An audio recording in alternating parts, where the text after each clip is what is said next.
Salut, c'est Florian, bienvenue dans cette nouvelle vidéo. Dans cette vidéo, on va analyser ensemble l'action WP carré. WP carré qui s'écrit W.P espace C-A-R-E-Y si jamais tu ne la connais pas. Ce dont je doute fortement parce que c'est une action, c'est une REIT, donc une entreprise qui investit dans l'immobilier aux États-Unis qui est très connue et dont les youtubeurs investisseurs parlent beaucoup. Donc je pense que tu la connais déjà, en tout cas que tu en as entendu parler. WP carré, c'est une action qui est intéressante parce que le rendement de son dividende est bon, il est versé depuis longtemps, il est maintenu et augmenté depuis plus de 10 ans, il est en forte augmentation. L'action est un petit peu surévaluée, mais je pense que c'est lié à des petites manipulations comptables permettant de payer moins d'impôts. En fait, il ne déclare pas tout le bénéfice net, enfin le bénéfice net par action n'est pas tous les bénéfices, ils ne déclarent pas tout pour ne pas avoir à payer des impôts sur la totalité, mais simplement sur ce qu'ils vont reverser aux actionnaires. Donc ça fait comment dire, un PER qui est un peu élevé, mais ça ne doit pas refléter la réalité. Et en plus de ça, l'action est en assez forte croissance. Donc on attaque tout de suite avec le rendement du dividende. Pour WP carré en 2021, le rendement du dividende était de 5,1% au cours actuel de l'action. 5,1%, c'est exactement ce qu'on demande à une action à dividende, hein, c'est d'avoir un rendement aux alentours des 5%, c'est tout à fait satisfaisant. Donc 5,1% sur l'année 2021. Ça fait 24 ans que le dividende est versé sans coupure, sans interruption, donc depuis 1997, parce qu'on compte à partir de 2021. Donc de 97 à 2021, il a été versé chaque année et n'a pas été coupé. Ça fait 11 ans qu'il n'a pas diminué, donc depuis 2010, le dividende de WP carré n'a pas diminué, donc il a dû souffrir un peu en 2008-2009 avec la crise aux États-Unis, mais il n'a pas diminué depuis. Donc 11 années de stagnation ou d'augmentation consécutive. Il est en moyenne en augmentation de 5,6% par an sur les 10 dernières années. Donc entre 2011 et 2021, il a augmenté en moyenne de 5,6% chaque année, ce qui est une très bonne nouvelle et une assez forte augmentation.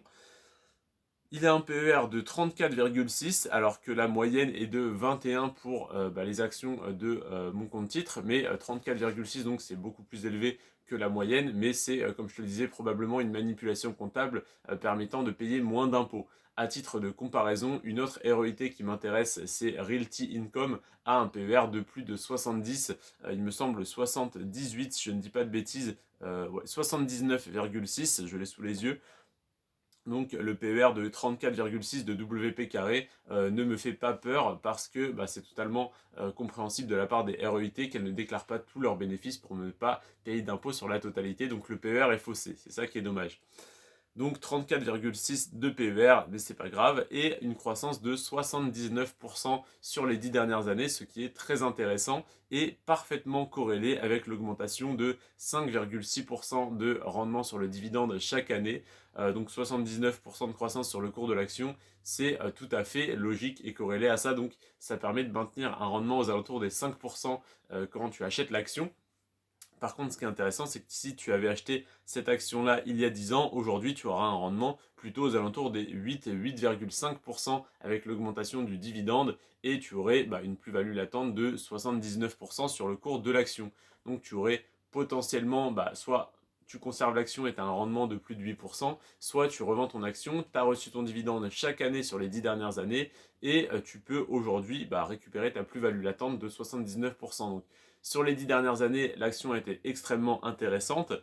Ça fait 24 ans que le dividende est versé, donc même sur les 24 dernières années, on pourrait dire que l'action a été extrêmement intéressante. Donc j'espère que ça sera le cas à l'avenir. En tout cas, je le pense. Et l'immobilier étant une valeur refuge, je n'ai pas peur du tout d'investir dans ce secteur, même si apparemment on pourrait être dans une bulle et l'immobilier pourrait être surévalué aux États-Unis. C'est tout à fait possible, mais dans tous les cas, si le cours de l'action, si le cours de l'immobilier baisse, le cours de l'action baisse. Si le cours de l'action baisse, les loyers restent les mêmes, donc le dividende reste le même, donc ton rendement augmente mécaniquement. Donc si jamais l'action devait perdre 50% de sa valeur, eh bien le rendement de 5,1% passerait simplement à 10,2%. Si jamais les loyers étaient légèrement revus à la baisse, peut-être que le rendement passerait à 9,5 ou 9%. En tout cas, ça serait d'autant plus intéressant. Donc, je ne peux qu'espérer soit une baisse pour renforcer plus bas et avoir un meilleur rendement, soit une stagnation pour simplement recevoir mes loyers chaque année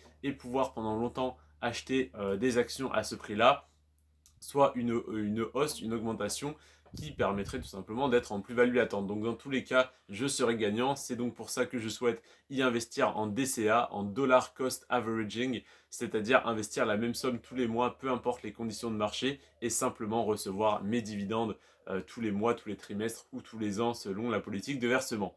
Donc WP carré, 5,1% de rendement, une action en constante augmentation, un dividende en constante augmentation, versé depuis 24 ans sans interruption et qui n'a pas, le dividende n'a pas diminué depuis 11 ans.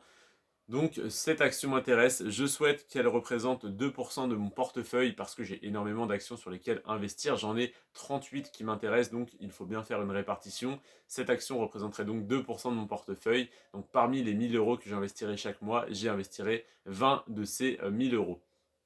On se retrouve demain pour l'analyse de Pembina Pipeline. Pembina Pipeline qui s'occupe du transport par pipeline, comme son nom l'indique, de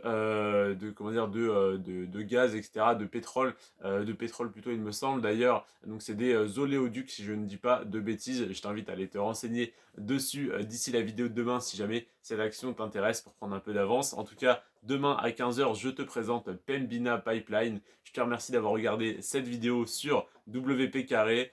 C'était Florian. Sur ce, prends soin de toi et de tes finances. Et à demain. Ciao.